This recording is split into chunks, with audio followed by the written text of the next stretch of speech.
Welcome back to Mobility Insider. I'm Morten Handelsbo. Our channel is not sponsored. All of the views and conclusions are based on me having had a 35-year career in automotive.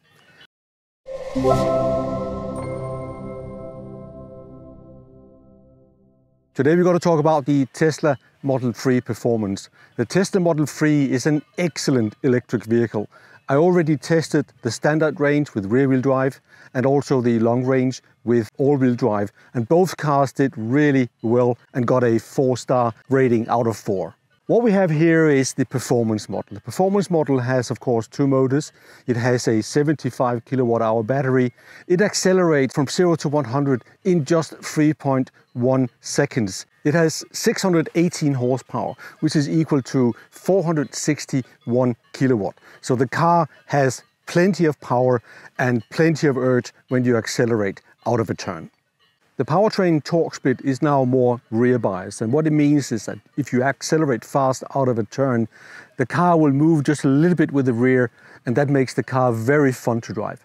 So the base sticker price for the Model 3 Performance is 56,990 Swiss francs. And if you compare that to the long-range 4-wheel drive, which is very comparable, it's 8,000 Swiss francs in addition. On top of that, you add 1,300 Swiss francs for the stealth grey paint and 7,300 Swiss francs for the FSD package, and then you end up at 65,590 Swiss francs for the car as it stands here. The dimensions of the Model 3 Performance are the same as for the other Model 3s, 472 centimeters in the length, and is 209 centimeters in the width, and that means you can fairly easily park the car in underground parkings and around town. So apart from looking different and probably more sporty and better, the spoilers also have some other advantages. It reduces the drag by about 5%. It also reduces lift of the car by 36% compared to the other models. And overall, it gives you a better balance between front and rear when you drive fast. One thing I noticed is that the weight of the Model 3 Performance is actually quite high. It's 1,929 kilos, and that means that you only have 342 kilos of a loading capacity, including passengers. Now let's take an example. If you have 4 passengers, each weighing 75 kilos, that means you have just left 42 kilos for your luggage, which is not quite a lot. And if you take 5 passengers, they are only allowed to have a maximum weight on average of 68.5 kilo. And I think that's a limiting factor for the Model 3 Performance. But overall, the Model 3 is a very spacious vehicle. You can fit in 5 passengers, even though at the rear it would be a little bit tight. At the back you get 594 liters of luggage space, and in the front you get another 88 liters for your luggage. In terms of autopilot, I have selected the Auto Steer Beta version. It will be activated by double-clicking on the steering wheel. It will navigate on autopilot, and it also recognizes traffic lights and stop sign controls. In terms of the software installed in this vehicle, it is the version 12 2024-32.7. There's an update available soon, the 2024-38.6 update. So this is almost the latest software on this new Model 3 Performance. So we have the feature that you can program the dynamics of the vehicle. So the acceleration, the power, you can choose between chill, standard and insane, which we have programmed here. The ride and handling, you have 2 settings, standard and sport. And the steering wheel you can adjust to be light, standard or heavy. I actually prefer the standard setting in those 2, and depends on where you drive, the standard or insane acceleration. What's special about the track mode is that it integrates the motor controls, suspension controls and powertrain cooling under one single unified system. It's a very nice toy, which will be used by probably less than 1% of the owners, I guess. As with all Teslas, now you have the indicators on the steering wheel, the stalks have gone. And the indicators is something that most people probably will get used to. I'm not a fan of it, and the reason for that is when you go through a roundabout, it's sometimes quite difficult to then indicate when you're leaving the roundabout. Now going in, you indicate to the left, and then it's of course quite easy. Now you turn, and here the indicator are now on the other side, and you have to show the traffic that you're now turning right, which you can't do until you're actually out of the roundabout. That is the biggest issue with that, but I have to say you do get used to it with time. Another small issue with the indicator is that when you go into a roundabout, you indicate to go out. If there isn't enough movement in the steering wheel, it actually will not automatically shut off. The same thing happens sometimes when you overtake. You indicate to get back into your lane, and it actually doesn't switch off automatically. So you then see it here on the screen, you then have to press the button to turn it off, which is really not optimal. Also the front screen wipers, which you activate here, you press a bit longer, it will also give you a washer flute like this. And most of the time it works, but sometimes it will just work automatically for no reason, even if there's no rain, or if you're in underground parking, and obviously you shouldn't have the window wipers coming on. So it doesn't work that well, which I think Tesla should be able to do. So talking about automation, we have to talk about FSD, because Tesla promises fully automated driving with supervision, but really it doesn't work that well. It does work a bit nervous, or at least me as a driver, I become nervous because the car isn't positioned as I would drive the car. On the screen you see a lot of stuff, but you don't see the zebra crossings, for instance. So you don't know if the car will notice that there's a pedestrian coming. So far it works okay. Let's see how it will manage this turn and pedestrian crossing. So the car moves a bit too far to the left, but it does turn. So it's okay. Let's increase the speed a little bit to 60, which is allowed here. Okay, so let's see, there's a turn. Here the car does okay, but you do get a bit too close to the oncoming traffic for my taste, and here it slows down for absolutely no reason. Why does it slow down to 36, 35? No point. So it's a good cruise control system, but the automated driving is really not that convincing, I have to say. So the expectation Tesla will give you, or the promise they have given, is that the car can actually handle traffic situations and will learn with time.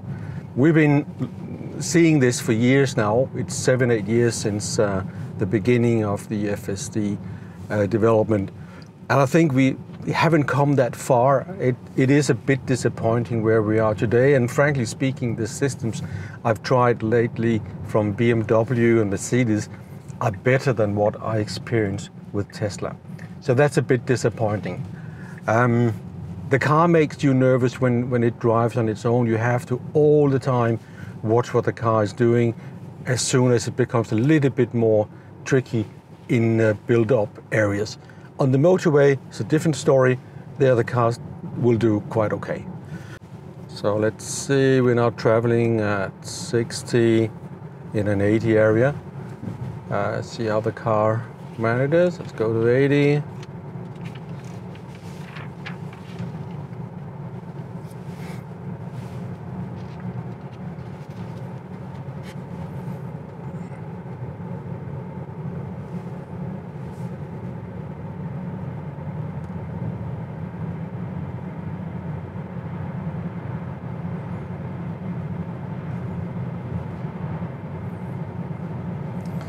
So for my liking, the car will pull too much to the left, too close to the oncoming traffic.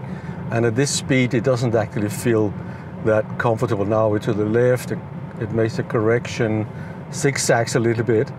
So it will do okay, but it's not convincing. To be very honest, it's disappointing. Inside the vehicle, the Tesla's design hasn't changed a lot since the car came out a few years ago. You have a few applications that have been changed, and for the performance model you get this carbon fiber applications, which looks quite nice. You also have the light strip that goes from the front screen to the two back doors, and you can program it to show the color and intensity which you want. And then the main difference to the performance model compared to the other models in the range is that you have these very comfortable and good looking sports seats.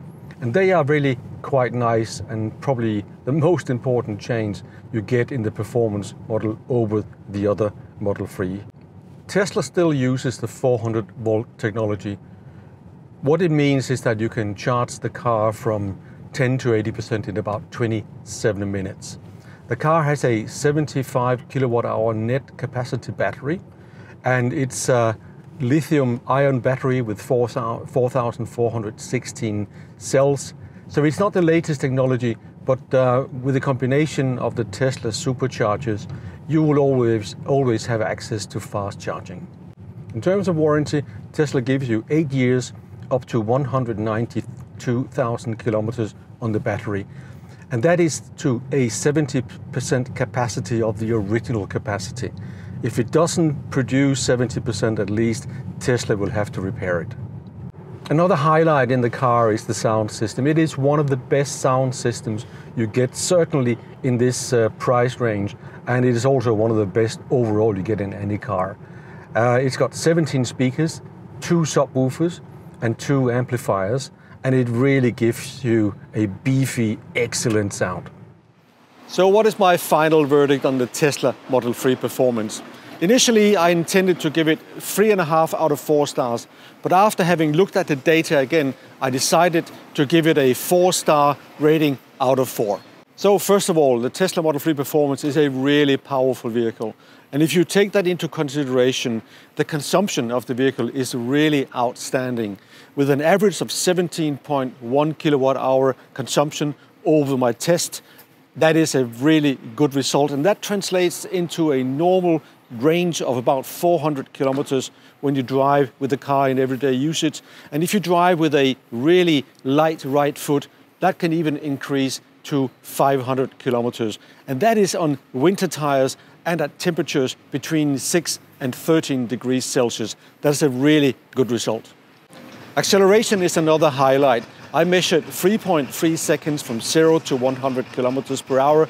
That is Porsche 911 turbo territory. However, one thing that I also looked at was the charging speed of the Tesla Model 3 performance. I measured 10 to 80% charging in 33 minutes and 15 seconds, and that is really a bit slow for a modern car like the Model 3 performance.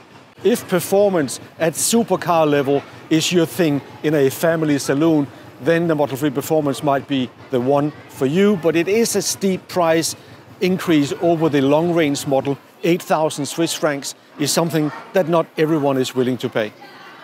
So initially I was hesitant to give it the full 4-star rating because of the additional price, because of the slow charging. But having looked at the data again and compared it to other cars in the segment, I find the 4-star rating is absolutely right for the vehicle, because it does deliver a very special package for a very affordable price. One final tip if you consider buying the Model 3 performance: I would probably skip the FSD option package because it's 7,300 Swiss francs and it is really not worth that money. Thank you for watching Mobility Insider. If you like the video, give us a thumbs up. And if you know someone who is interested in learning more about Tesla Model 3, do consider sharing the video with that person. Thank you and see you in the next one.